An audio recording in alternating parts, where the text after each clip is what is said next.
अस्सलाम वालेकुम students. Chemistry ninth class का unit number 1 ninth and pre ninth दोनों क्लासेस के लिए पेज नंबर 15 से आज हम 1.3.1.1 मॉलिक्यूलर आयन पर बात करेंगे। जी स्टूडेंट, इससे पहले हम केमिकल स्पीशीज़ के आयन्स और एटम पर बात कर चुके थे। आज हम मॉलिक्यूलर आयन पर बात करेंगे। ठीक है जी। तो जैसे आप आयन्स के बारे में पढ़ चुके हैं कि ion is a substance which carrying positive और negative charge on it, it's called ion. अब मॉलिक्यूलर आयन क्या है? व्हेन अ मॉलिक्यूल लॉस और गेन एन इलेक्ट्रॉन, जब कोई मजमूई तौर पर एक मॉलिक्यूल इलेक्ट्रॉन देता है या लेता है, it form a molecular ion. तो इस पर भी एक चार्ज आ जाता है।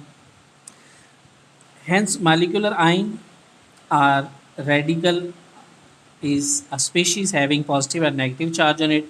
Like other ion, they can be cationic molecular ion if they carry positive charge। सी तो ये कैटाइनिक मालिक्यूल होगा अगर इस पर पॉजिटिव चार्ज होगा, और एनाइनिक मालिक्यूलर आइन if they carry negative charge, अगर उस पर नेगेटिव चार्ज होगा तो वो एनाइन होगा, और अगर उस पर पॉजिटिव होगा तो वो कैटाइन होगा। ठीक है, तो cationic molecule ion are more abundant than anion. तो पॉजिटिव जो है वो ज़्यादा होते हैं बनिस्बत नेगेटिव के।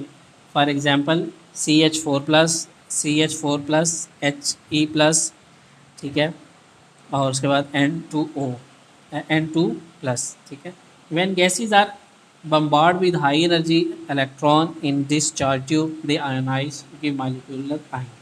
ठीक है, जब किसी भी डिस्चार्ज ट्यूब पर gases are bombard with high energy, gases पर high bombard energy molecule bombard किए जाते हैं तो वो आयनाइज होते हैं, गिव मालिक्यूलर आयन, और मालिक्यूलर आयन प्रोड्यूस करते हैं। ठीक है जी।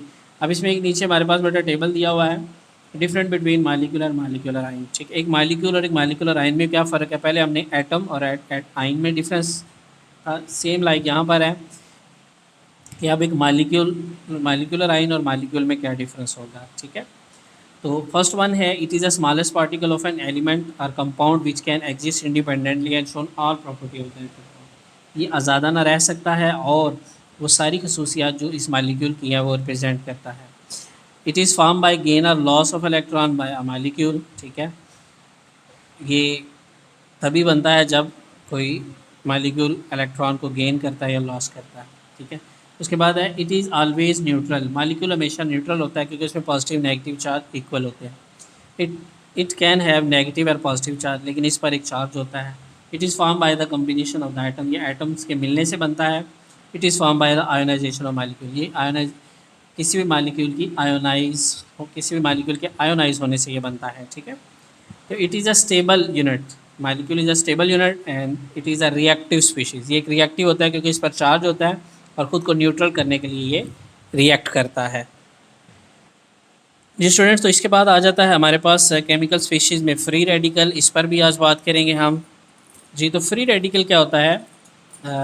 जी, तो इस पर आपको बताते चले बेटा कि फ्री रेडिकल जो है वो एटम और ग्रुप्स का एक ऐसी एटम या ग्रुप्स ऑफ एटम का ऐसा सब्सटेंस मैटर है possessing odd number of unpaired electron.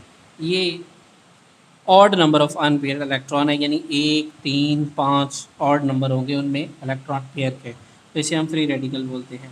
It is represent by putting a dot और the symbol of an element. इस पर हम डॉट लगा के इसको रिप्रेजेंट करते हैं।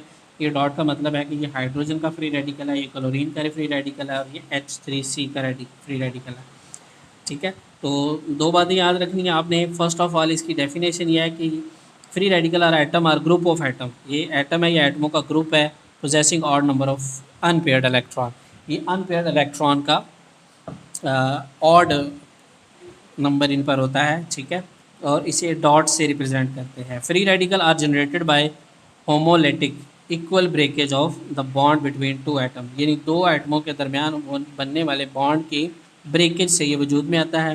व्हेन दे एब्जॉर्ब हीट और लाइट एनर्जी, जब ये हीट या एनर्जी को एब्जॉर्ब करता है, लाइट एनर्जी को एब्जॉर्ब करता है। ठीक है, ये इसकी फॉर्मेशन है। फर्स्ट इसकी डेफिनेशन थी, सेकंड इसकी सिंबल था, थर्ड ये था कि कैसे जनरेट होता है। ठीक है, जनरेट होता है ये homolytic equal breakage of bond between two atom, ठीक है जी, ये तब बनता है। उसके बाद है a free radical is extremely reactive species as it has the tendency to complete octet. तो फ्री रेडिकल में बहुत ज़्यादा रुझान इस बात का होता है कि ये अपने ऑक्टेट को मुकम्मल करता है, यानी अपने आउटरमोस्ट शेल में 8 इलेक्ट्रॉन को, ठीक है जी। तो नेक्स्ट पेज पर एक टेबल दिया हुआ है जिसमें मुख्तलिफ फ्री रेडिकल जो है वो फ्री रेडिकल आइंस की एक डिटेल बताई गई है, ठीक है जी। यहाँ पर अगले पेज पर आ जाएं तो यहाँ पर आपको डिफरेंस बिटवीन द आइन एंड फ्री रेडिकल, ठीक है, ये साथ साथ आपको बताया जा रहा है, ठीक है जी।